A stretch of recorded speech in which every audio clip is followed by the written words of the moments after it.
Aloha! Today I am going to be repotting one of my orchids. This is a columnara Masai Red, and it is, you can see, growing right out of the pot. And it's in a nice tall 4-inch pot and it's growing right out of it. It's got lots of growths here, lots of new growths coming too on multiple sides and from the middle, if you can see that one. It is essentially finished blooming. There's still one flower on there, but it's looking pretty rough and sad. So it's time to repot. After blooming is the best time to repot. So I'm gonna go ahead and repot today. So first I'm gonna pull this guy out of this 4-inch pot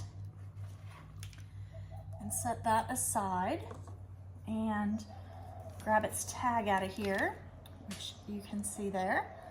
Set that to the side so I don't lose it.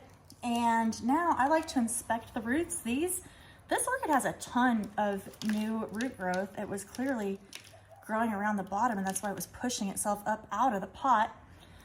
So what I need to do now is separate these roots out as much as I can. They're really tangled in here. That might be a big job with this orchid, but you can really see that mix in there is getting really broken down.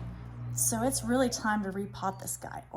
Most orchids, depending on the type, but Oncidium types like this like to be able to dry out in between waterings, at least to some degree. And when the potting mix breaks down like this, it holds sometimes too much water and it doesn't allow the orchids to dry out in between watering. So it is for sure time to repot this guy. Well, and it was growing right out of the pot, so that was a clear sign that it needs to be repotted as well. So what I'm doing is getting rid of all that old mix. This is the first time I've repotted this orchid. I've had it, I believe, a little over a year. So it's been a while. And oh, check this out. This is a good thing to show as well. So this orchid has put on a lot of growth since I got it. I think I just broke a little leaf off. But can you see it's still got its moss? So when an orchid is young, they usually plant it in a moss plug and there's still moss in here from that. And that's another thing that if most orchids, if they keep their moss plugs too long, it'll cause some root rot in the center of the plant. So it's good that I'm repotting it now and getting that out of there. What I'm gonna plant it in is, oh, I broke a root off, and that's okay. That's gonna happen when you're completely repotting a plant like this. And it can lose a little bit and it'll be just fine because this plant has tons of big healthy roots. So not a big deal if it loses just a little bit. And it really does need to, oh, that sad little, oh, it's still got one flower, but the other sad little flower fell off now. Okay, and that was bound to happen. Trying to get all of this out of here, and that sometimes takes a minute. I try to be gentle, but at the same time, sometimes you really gotta get in there and get all of that stuff out of there. So I'm gonna keep working on that here for a minute. Getting close now, and you can see all these big roots here just massed together. And very few of them look, oh, here we go. Here's one that's a little bit rough. Can you see that black tip there? I may cut that guy off. This one, well, that's actually looking pretty good. A lot of times what will happen is some of the roots will be dead when you pull out an orchid out of its pot like this, and you'll need to trim a lot of dead root material off so that it doesn't rot in the pot after you repot it. But this guy really doesn't have much in the way of dead roots at all. It's just grown a lot and has a lot of really pretty good looking root mass in here. Got almost all that sphagnum moss out from the middle. Almost. I'm just gonna shake it for a minute. Oh, now that last flower fell off for us. I knew it was gonna be gone in a day or two, but now it's gone. And we're just about there. Okay, I think we got it. That root has a ton of moss stuck to it, and this root I think I am going to trim off. It doesn't look great. Anytime you're trimming on an orchid, you definitely want to make sure you're using clean pruners. Don't ever go from one orchid to another without sterilizing your pruners, either by heat or if you're using alcohol or something. Mostly heat is really the best way to do it. So I take a little torch and sterilize pruners between every orchid that I'm working on. I also have, I bought a really cheap set of 30 pairs of pruners, so I can work for a while before I have to pull out the blowtorch and torch them all. So, all right, I think we got it all. That is big, healthy root mass on this plant. It's really nice. And the pseudobulbs look nice and fat. If a plant isn't getting enough water, especially an Oncidium type like this, the pseudobulbs will start to shrink and shrivel and look a little bit smaller. But these are nice fat ones, and it's got a couple brand new ones coming, so that's looking good.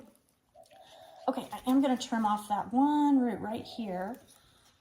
So I'm going to grab my clippers that are already nice and clean and just find, okay, you can kind of see where that root kind of already is almost breaking apart anyway. And I'm going to just clip it right there. All right. And you can see how broken down, this almost looks like soil now. And most orchids don't like to grow in soil. But the wood chips broke down so much over the probably 2 years that it was potted in this pot that it would have started to suffer if I didn't repot it really soon. Okay, I believe it's ready. We're gonna go with a little ceramic pot for it now, or not ceramic, terracotta pot. And what I've got here for the bark mix is probably, I would say 90% medium-sized sequoia bark with a little bit of fairly large perlite mixed in. And that's all I'm gonna go with for this guy. I did sift it out to get any like little tiny fine granules out of there. This orchid is just barely gonna fit in this pot. I was gonna put some wood chips down in the bottom, but I think I'm not going to. I think what I'm gonna do is just go ahead and let the roots sit on the bottom of the pot and go ahead and put bark in here. And you wanna really squeeze the bark in so that it holds the orchid still. You really don't want the orchids moving around too much in their pots like this, because that will damage the roots over time. I mean, me doing it right here isn't gonna hurt it, but over time, that's the kind of thing that will just not be good for the orchid and just cause it to suffer a little bit. So I'm gonna pack this bark in here nice and tight and keep going with that. You can see we've got a nice little new growth right there too. That's pretty. This orchid has been growing really well for me. It's put on a lot of growth since I got it.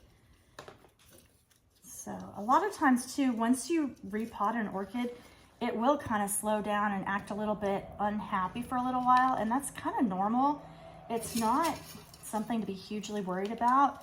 It's just a little bit of transplant shock from having its roots disturbed and shaken around like I just did. So that's kind of to be expected. If that happens, don't get too concerned about it.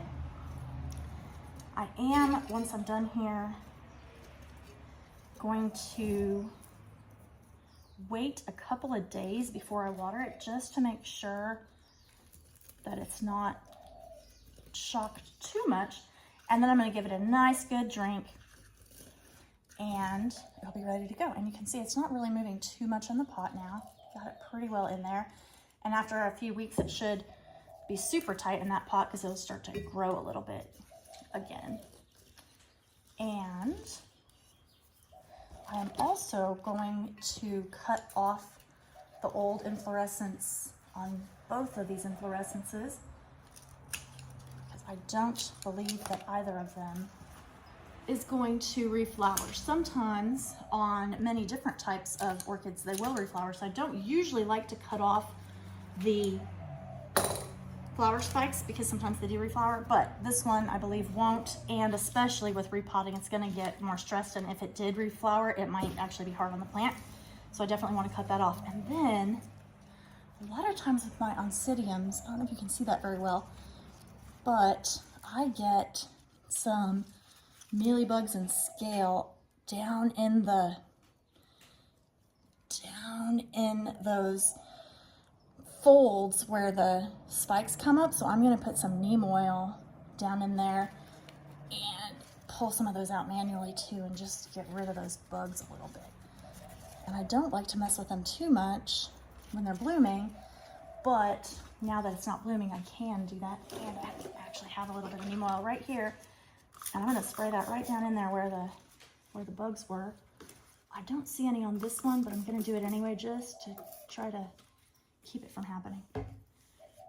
So now I have a nice repotted orchid, and I'll put my tag right back in there, and that guy's ready to go back outside after I water it, probably tomorrow or the next day.